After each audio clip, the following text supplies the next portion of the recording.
yes. What a sexy audience. Yeah, all right, happy Wednesday, everyone. So great news out of NYC this week. I made it another week without being murdered. But also 4 NYPD transit cops caught an alleged killer and a suspected serial slasher in under just 24 hours. Yeah. It's about time, huh? It wasn't that hard since they were both wearing I Heart Murder and Slashing t-shirts.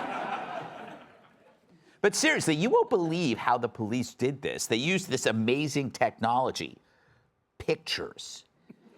Yep, the cops recognized both the perps from internal department wanted posters. It's amazing how this whole thing works. See, you have a guy's description, and then you circulate it. And that helps you catch the guy. It's insane, pretty awesome. Except, well, we really don't do that anymore. That's why I bring it up. Mugshots, as you know, are now considered racist, just like everything else is racist. Now, you got to remember, after the George Floyd riots, one of the first things to go when we decided policing was evil was the use of mugshots.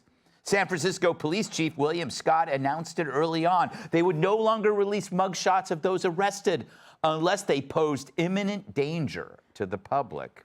Now, I know. Isn't that why they're under arrest in the first place? No, they're under arrest because we're all bigots. You racist, homophobic, transphobic, meat-eating monster. But yes, apparently there's compelling research suggesting a correlation between mugshots and a perception of bias. Translation, if a picture was once worth 1,000 words, now it's just 4. Nothing to see here. Now, they're not the only city with such a policy. It's everywhere. It's like all liberal city governments spin a wheel and every answer is the same: racism. But wouldn't releasing the mugshots lead to transparency to see if these arrests are actually justified? Yeah, only a racist would say that. Your white hood's probably at the dry cleaners. Look, there's no need to recount San Francisco's horrors. Now, when they talk about the big one, it's never about an earthquake. It's after a sidewalk pooper eats tacos. The list of companies fleeing that town is longer than the list of cats' exes. And according to the Wall Street Journal, hotels in San Fran are selling so cheap, crack houses are complaining about the declining property values. They turned a city with beautiful weather and an economy worth billions into a third-world hellhole where the only hope is an earthquake. It's Mogadishu, but with seafood.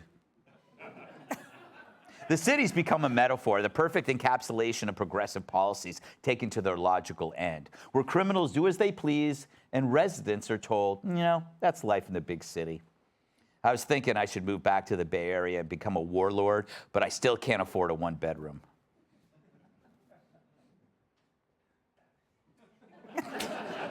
Fact is, ignoring mugshots as your city hits rock bottom is like pretending your gangrene will go away if you just don't look at it.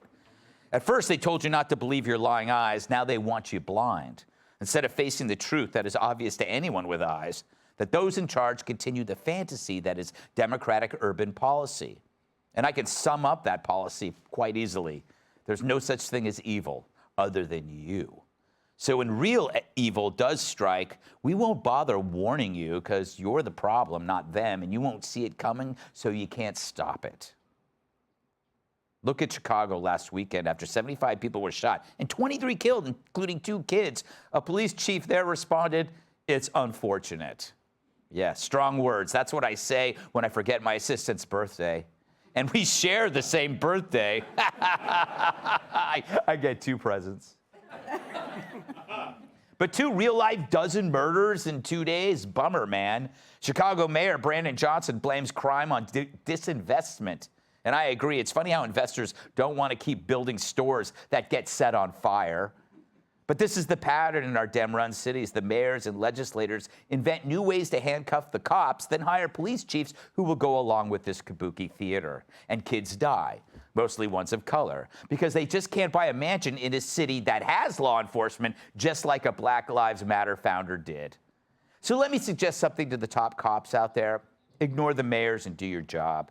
And to people living in these cities, thank them when they get the job done. It's what I do every time they escort me. I should just end there. I thank them all the time, especially after I wake up nude in the Central Park fountain. Now maybe one day, even liberals will realize that the rose-colored glasses are actually covered in blood. Let's welcome tonight's guest. His life coach quit after one session. Actor, writer, and comedian Jamie Lissow.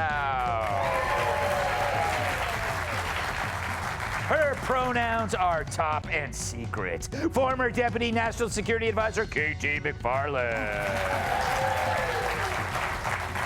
He starts every joke the same way, by apologizing for the last one. Comedian Joe Mackey. And she's like a pair of scissors, small, sharp, and it's best to never run with her. Fox News contributor Kat Tim.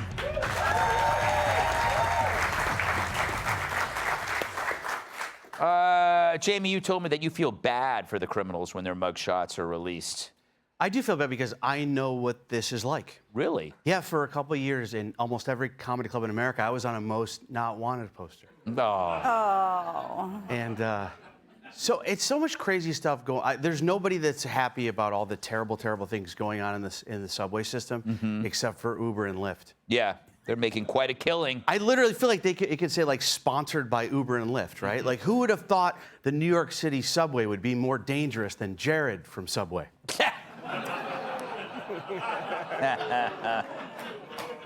Did you see the one guy was them getting rid of the mugshots? Yeah. You're right. Like this was the original facial recognition software. Exactly. Right? And I think they're also forgetting one key component, which is that they're like fun to look at. They really are. You know? But the one guy who stabbed people, yeah. He, if you saw, he's a repeat offender. He robbed a bank, with a note, just 2 months ago. And I just got thinking, like, how embarrassing would it be to be like the teller that got robbed, like with a note? Do you know? Like if you're like in the break room and the one guy's like, oh, remember I got robbed with that gun, you know? And then, oh, remember you got robbed at Note Point. It is true. Yeah. The note thing is crazy. Yeah, and you can't call him on a note. Right, and you got to think, like, that's the only note a teller's getting. Yeah. Right? If someone has a note, that's the only note you're getting. I like to have a little fun, like, when I go to the bank, and I'll just act, like, super suspicious. Yeah. And then I'll hand him a little note, and on the back, it'll say, give me all my money. All right. With my account number. That was four decent jokes. Oh. Yeah. Better than your usual batting average. KT, do you have a mugshot? Do you lead a wild and crazy life? Is there a mugshot of you? What do you think? I'm thinking it might exist, but it's probably been buried. It's classified. Yes, it is. But look, mugshots. So this morning, at a very early morning, I click on my Wall Street Journal subscription, and what mugshot do I see? Greg Gutfeld. Oh, yes. In fact, fabulous mugshots of you. The Wall Street Journal, which usually praises, Nobel laureates or billionaires, has this huge puff piece about Greg Gutfeld, king of late night television, superstar at Fox News, the guy who can do any hour. It blew me away. Oh. Yeah, you're right. Yeah, I saw that. I saw the article came out. It's an interesting process when people write about you because you know more about the story than anybody else does because you're you, and you watch the things they remove and you watch the things they put in. Like if they want to look like they're balanced and you have a fact, they will counter that fact with a non-fact. That's what they did. But the pictures were amazing. The mugshots were terrific. So was this a way so that you didn't have to answer the question? No, if you'd like me to answer the question. Here's the problem with San Francisco, is that they don't have mugshots. So then if you're a cop and you're trying to look for the bad guy, the slashers, the murderers, you have no idea who you're looking for. So then your choice is, well, maybe I'm going to look at everybody. Well, that's completely impossible. So what's your other choice? I'm not going to look for anybody. Therefore, you have San Francisco as murder capital. Yeah, exactly. You know what? I see that in New York. I'll be going up the street and cops just walk by people because it's just not even, the person could be doing anything. It's just like, why arrest them? There's nothing I can do. Joe, you must love this. Huh? You can do whatever you want, man. Greg, I don't commit any crimes, but someone who looks just like me named Tony Camaro is quite the swashbuckler around town. I'll tell you what, though, Greg, whenever the government wants to keep something secret, it's for their benefit, not for yours. It's the same reason I wear a shirt in the swimming pool. Yes. I've got a bit of a stomach hair issue. At what age did you decide to wear a shirt in the pool? 12. 12. Yeah.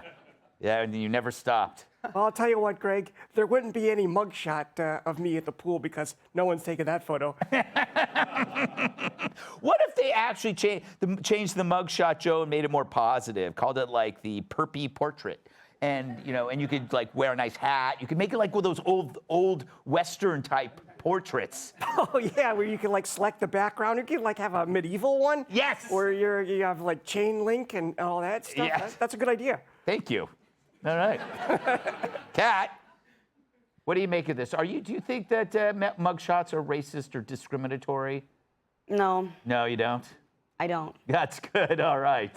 I think it's also interesting that both of these guys basically got caught because they were trying to use public transportation without paying for it at all, which I think now criminals are going to start maybe wanting to pay for the public transportation. Because, I mean, like, if you've done some really bad crimes, like killing or slashing, then you might want to be like, you know what, maybe I'll pay this small amount of money to avoid getting caught. But one of the guys, he got kicked off the bus, and the cops said that they found him on the corner on the street eating a bag of chips he bought. How do you make that calculation?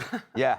I'm not going to pay for the bus, but the chips, crucial. How do you know he paid for them? Stole them. They said bought. I don't know. Here's the thing, though. You just proved the point that the broken windows Yeah, it's a theory works. Yeah. Because you arrest the guy who jumps the turnstile, you find out he's wanted That's for actually not murder. true. There's a lot of studies that prove that it doesn't Yes, work. but you just disproved it. No, with I your little didn't. anecdote. With an How does anecdote? it feel? How does it feel? It feels like you don't understand the difference between an anecdote and empirical evidence.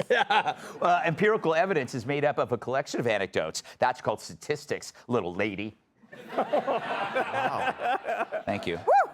In your face. By being dismissive or missing my point? No. You just brought up. Shall I work through single this? That the guy was busted jumping a turnstile, and it turns out There have been comprehensive studies done on the NYPD that say that it doesn't make a difference in terms of violent crime. This one made a and I also difference. think that civil liberties are crucial, and we can't be giving up our own freedom. Typical communist, Communists don't believe in civil liberties. like I said. Am I the only one that actually has I actually do have a mugshot out in the Really? For what? Yeah, this is weird, but I got in trouble for I was peeing in a pool. Which And I feel how like is old something were you I when feel you like were doing I was 16. I was on the diving It pool. was a typing pool. Oh, you're on a diving. I ruined your joke. That's okay. I ruined your joke. Oh, you can't make it I up. don't care though.